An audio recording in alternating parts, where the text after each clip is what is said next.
We're welcoming back professional sports bettor Ted Savransky from Las Vegas, and we've been breaking down the wild card games, following some trends, looking at some inside information, and we've got a very interesting game, and what's really developed with the line has got me surprised. The Packers are at the Redskins, and this line opened up, Packers -1, then it went to a pick'em, then it was Packers +1, and now again, I looked at it today, and Ted, the line that I saw today was, again, the Redskins getting a point.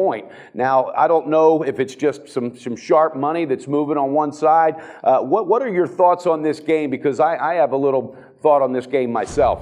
This is an absolutely fascinating contest. And it's fascinating because you can make a strong, legitimate case for either one of these two teams. And that's what's been happening in the betting markets all week. Literally, we've seen the Washington bettors come in and bet the Redskins off the opener. And the Packers better, no, here's a case for Green Bay. Boom, now Green Bay's the chalk. Now the Redskin bettors are coming back. No, Washington deserves to be the chalk. And there's a legitimate case. These aren't, you can kind of try to put together. No. There's a legit case for both of these two teams. I'm going to start with the case for Green Bay. The case for Green Bay is real simple. Hello, playoff pedigree means something. The Packers, they played the tougher regular season schedule by a fairly wide margin compared to the Redskins. We're talking about Aaron Rodgers with 11 career playoff starts under his belt, 12 career playoff starts under his belt, the Super Bowl title under his belt. Mm-hmm. Green Bay has been here before. So you have the tougher schedule and the playoff pedigree. Those matter, whereas, and of course from a line value perspective, Green Bay didn't play their best football down the stretch. The Redskins did. If this game is played a month ago, the Packers are laying a field goal, maybe more, probably more at Washington.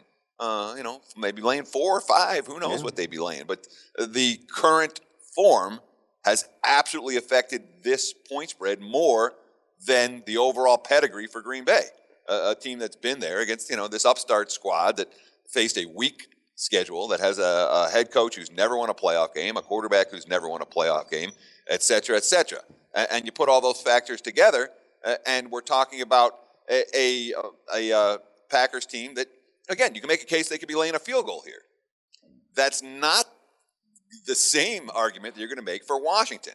The argument for Washington is current form matters. Here are the Packers, they're 4-6 in their last 10. They'd be 3-7 if it wasn't for a Hail Mary against the Lions. Mm-hmm. The wins came against Detroit and Oakland, and they had one win against a playoff team since the first month of the season, and that came against a Vikings team that hasn't been able to beat anyone. And of course, Green Bay at home with a chance to clinch the division last week, lost to that same Vikings team. Meanwhile, the Redskins coming on like a freight train down the stretch. They've been winning games at home all year. Kirk Cousins, this is the worst statistical season of Aaron Rodgers' career. It's by far the best statistical season for Cousins, obviously, that he's taken over the starting job. And he's been brilliant, particularly at home. So current form screams Redskins. Playoff pedigree screams Packers. Damn. And the betting markets are just battling it back and forth between the two. That's interesting. That's going to be fun to see how this all plays out. And I agree with so much of what you're saying. That pedigree it's huge. That's kind of like what you said. There comes a point where common sense just plays into it. And I think this is huge in that. I think a secret weapon, not a secret weapon because he's got so much experience, but I'd be giving the ball to John Starks all day long if I was Green Bay. I like what that guy does on the field, and he's got the experience. And, Lacey's a beast. He really is. But I just think they ought to utilize both of those weapons, since their passing game isn't what it's been, obviously, because of the receiving core.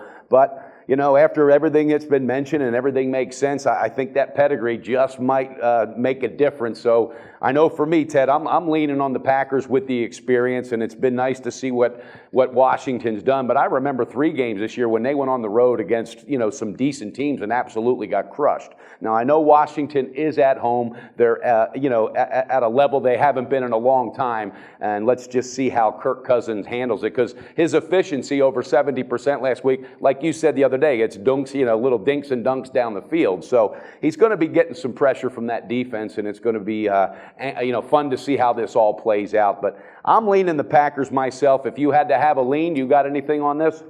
Yeah, I want to look at the total in this ball game. Okay. Because there aren't a lot of overs that I'm interested in this week.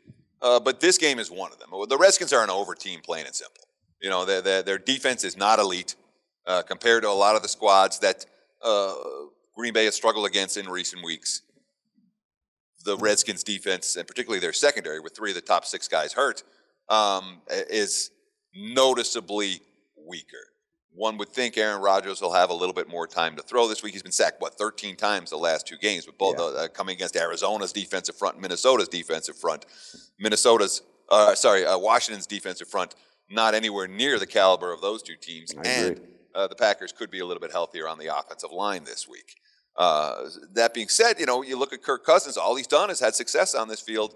And, you know, Washington's offense, you know, you can make a case the Redskins have the 3 best weapons on among the receiving corps of anybody in this ball game. When you look at what they've been able to get out of Deshaun Jackson and Jordan Hill and the like, the Washington has downfield weapons, even with that dink and dunk level game.